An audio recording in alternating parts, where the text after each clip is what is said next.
Salut les gens, ici Gavulpes pour une nouvelle vidéo de Yu-Gi-Oh! Où l'on va apprendre à s'améliorer sur le jeu. Aujourd'hui, je vais vous parler des moteurs. Mon objectif en commençant cette série de vidéos était de vous partager mes connaissances sur le jeu pour qu'au final vous arriviez à construire votre propre deck vous-même, ou du moins que vous ayez un bon esprit critique envers vous-même. Donc cette vidéo et la plupart des vidéos qui sortiront dans la même série concerneront surtout les joueurs du niveau débutant à avancé. Je rencontre encore trop souvent des joueurs qui ne comprennent pas les principes que je vais vous énoncer tels que les cartes Advantage, le fil rouge ou l'extender.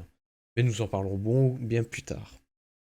Juste avant que nous nous lancions, je tiens à vous préciser que tous les decks que je représenterai euh, dans cette vidéo seront téléchargeables sur mon Discord dans la section Decklist. Enfin, je vous invite à vous poser vos propres questions en commentaire. Je lis et je réponds dès que j'en ai l'occasion. Sur ce, lançons-nous et parlons d'abord ce que j'appelle un moteur. La plupart des gens vous diront simplement que c'est une carte qui permet d'en obtenir d'autres. Dans un sens, ils ont raison. Le souci, c'est que cette définition n'est pas assez complète. Ça veut dire qu'il y a moyen d'avoir un carte Advantage de différentes façons.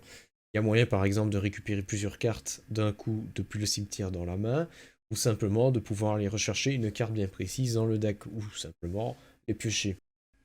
Commençons par parler du type de carte le plus populaire chez les joueurs, le plus 1. Pour vous expliquer et comparer les forces de cartes des moteurs, j'ai décidé d'utiliser le deck Exodia sous différentes formes, avec parfois quelques cartes bannies pour amplifier les effets de cartes. Ici, vous pouvez donc voir un deck Exodia utilisant uniquement des cartes qui utilisent le plus 1. Le plus 1 est une carte qui permet d'agrandir la main, tout en piochant et cherchant de nouvelles cartes. Il existe plusieurs et différents types. On peut par exemple agrandir la main en piochant, mais aussi on peut l'agrandir en cherchant des cartes depuis le cimetière, comme avec cette carte, l'usine de production de masse des ténèbres, qui permet de récupérer 2 monstres dans la main depuis le cimetière. Alors la question à se poser est donc la suivante. Comment savoir si ma carte fait du plus 1? On commence par faire un calcul très simple, en commençant toujours par mettre un -1 dû à l'activation de la carte. Ensuite, on regarde son coût qui peut varier et même ne pas en avoir comme c'est le cas du pot de cupidité.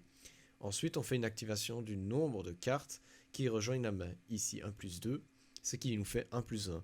Mais nous pouvons aussi avoir des cartes qui permettent de faire du plus 2 ou même du plus 6. Maintenant, je vais vous laisser apprécier le gameplay.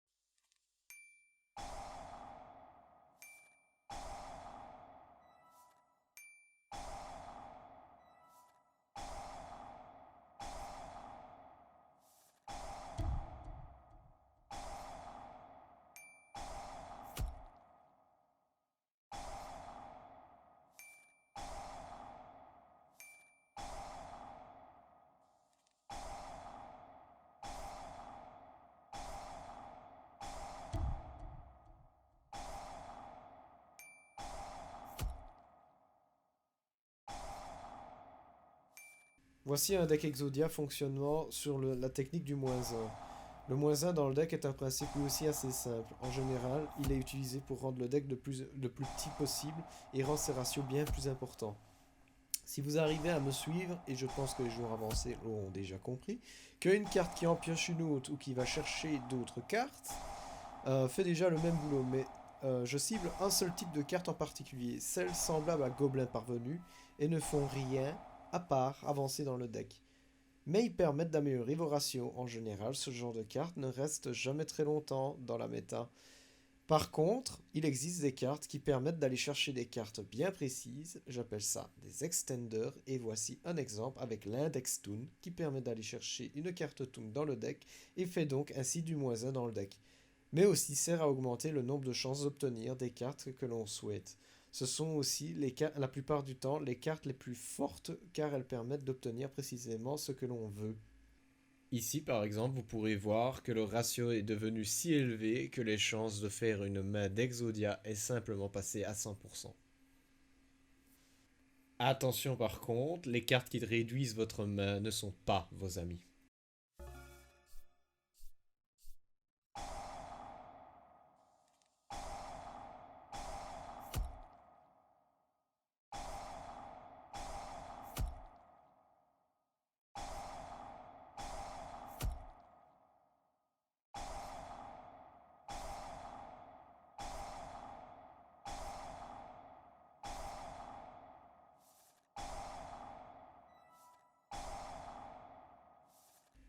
Donc ici dans ce deck, on va parler du principe de remplacement et de la technique du card advantage.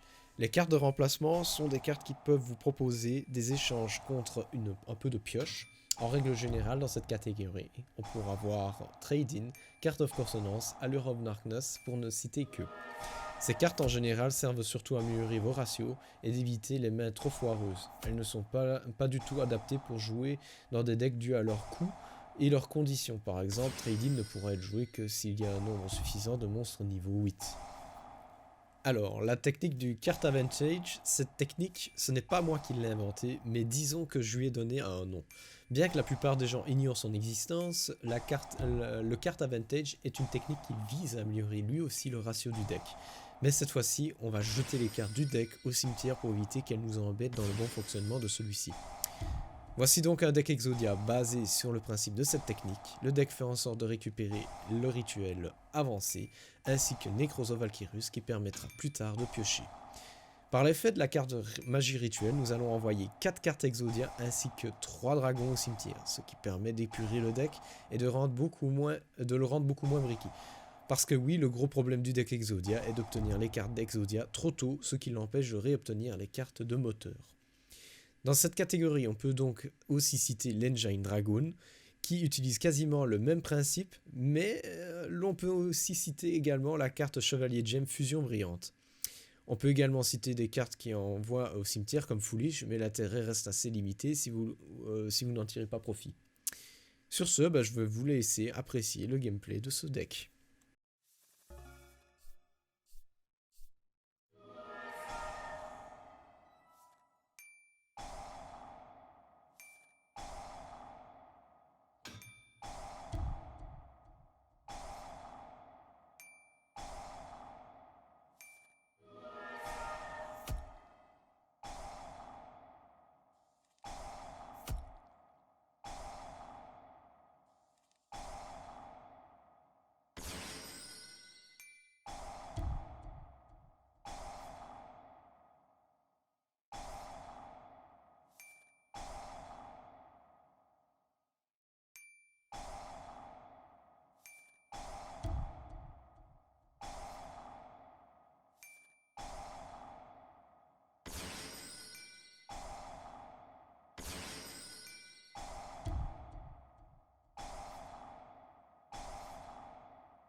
Donc pour conclure cette vidéo, mis à part les deux premiers principes du plus 1 et du moins 1, tous les autres principes n'excellent que si vous utilisez le bon deck. Par exemple, un deck jouant Harpie peut très bien utiliser des cartes de défausse comme Card of Demise ou Entraîné par la tombe, car elles remboursent son propre coût. Voilà mes amis duelistes, maintenant vous savez ce que sont les moteurs. N'hésitez pas à me suivre sur les réseaux sociaux et à vous abonner à ma chaîne pour être au courant de mes prochaines vidéos. Vous pouvez également me suivre sur ma chaîne Twitch. On joue souvent à Yu-Gi-Oh! Je vous couche le vendredi soir de 20h à minuit. Sinon, lundi de midi à 16h, on joue à d'autres jeux comme Ratchet & Clank, League of Legends. J'ai également ma chaîne principale YouTube où j'enregistre les VOD de Twitch et mes autres vidéos. Sur ce, merci d'avoir regardé la vidéo jusqu'au bout et je vous dis à la prochaine. Que l'âme des cartes soit avec vous et je vous laisse avec un gameplay de deck Exodia bonus. Bye bye!